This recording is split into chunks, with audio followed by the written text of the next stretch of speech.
এ বিষয়ে আরও খবর জানাতে ময়মনসিংহ ও শরীয়তপুর থেকে সরাসরি যুক্ত হচ্ছেন আমাদের সহকর্মীরা। শুরুতেই চলে যাচ্ছে ময়মনসিংহে, সেখানে আছেন সহকর্মী সুলতান মাহমুদ কনিক। কনিক, শেষ মুহূর্তে নির্বাচনী পরিবেশ কেমন দেখছেন?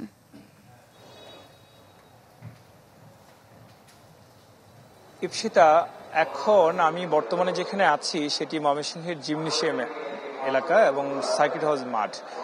এখান থেকে যে সকল নির্বাচনী সরঞ্জাম আছে সেগুলি কিন্তু সংশ্লিষ্ট যে সকল প্রিজাইডিং অফিসাররা আছেন তাদের কাছে বিতরণ করা হচ্ছে।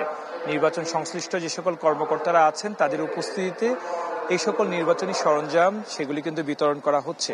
কিছুক্ষণ পরে আনুষ্ঠানিকভাবে এই বিতরণ কার্যক্রম শুরু হবে, যদিও যে প্রাথমিক যে কার্যক্রমগুলি সেগুলি কিন্তু শুরু হয়ে গিয়েছে। এরই মধ্যে আমরা কথা বলেছি, তারা আমাদেরকে জানিয়েছেন যে শুধুমাত্র ব্যালট পেপার যেগুলি রয়েছে সেগুলি প্রতিটি নির্বাচনী কেন্দ্রে পৌঁছে যাবে রাত 2টার পর থেকে। সেই নির্বাচনী কেন্দ্রে পৌঁছানোর জন্য শুধুমাত্র ব্যালট পেপারগুলি সেগুলি পৌঁছে দেওয়া হবে।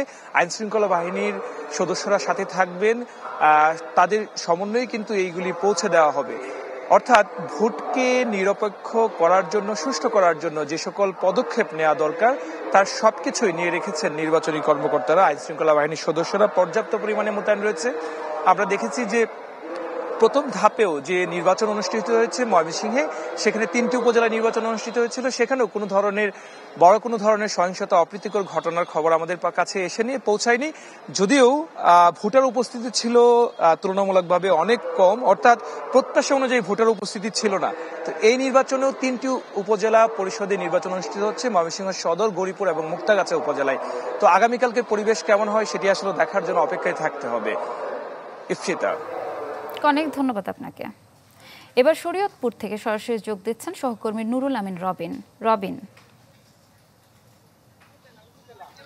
ইপসিতা, আপনি জানেন যে আগামীকাল কিন্তু সারা দেশে যে ভোট উৎসব অনুষ্ঠিত হওয়ার কথা তার এই প্রস্তুতি হিসাবে আমরা এই মুহূর্তে দেখতে পাচ্ছি শরীয়তপুর সদর উপজেলা পরিষদের সামনে সেই ভোট উৎসবকে প্রস্তুতি হিসাবে ভোট উৎসবের আজ কিন্তু এখান থেকে নির্বাচনী যে সকল সরঞ্জামাদি রয়েছে সেগুলি বিভিন্ন কেন্দ্রে কেন্দ্রে পাঠানোর যেই প্রস্তুতি সেটি এরই মধ্যে সম্পন্ন করেছে নির্বাচন সংশ্লিষ্টরা।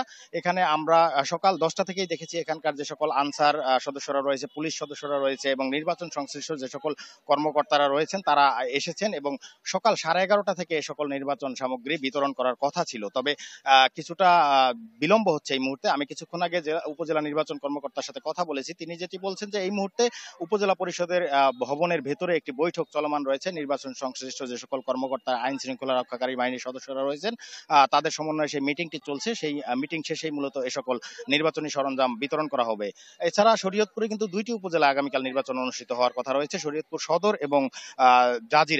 তো শরীয়তপুর সদর উপজেলায় আমি এই মুহূর্তে যে উপজেলার সামনে দাঁড়িয়ে রয়েছে সেই উপজেলায় মোট 4-5 জন চেয়ারম্যান পদে প্রতিদ্বন্দ্বিতা করছেন। এছাড়া ভাইস চেয়ারম্যান পদে 2 জন এবং মহিলা ভাইস চেয়ারম্যান পদে আরো 2 জন প্রার্থী রয়েছেন যারা আগামীকালকের ভোট যুদ্ধে প্রতিদ্বন্দ্বিতা করবেন।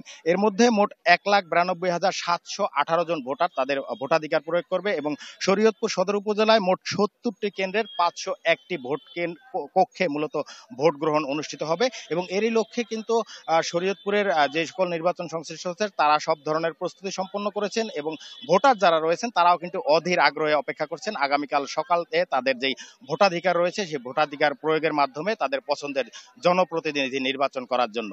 তো ইপসিতা, এই ছিল আমার কাছে শরীয়তপুর থেকে নির্বাচনী সরঞ্জাম বিতরণ সংক্রান্ত সবশেষ তথ্য। ধন্যবাদ আপনাকে।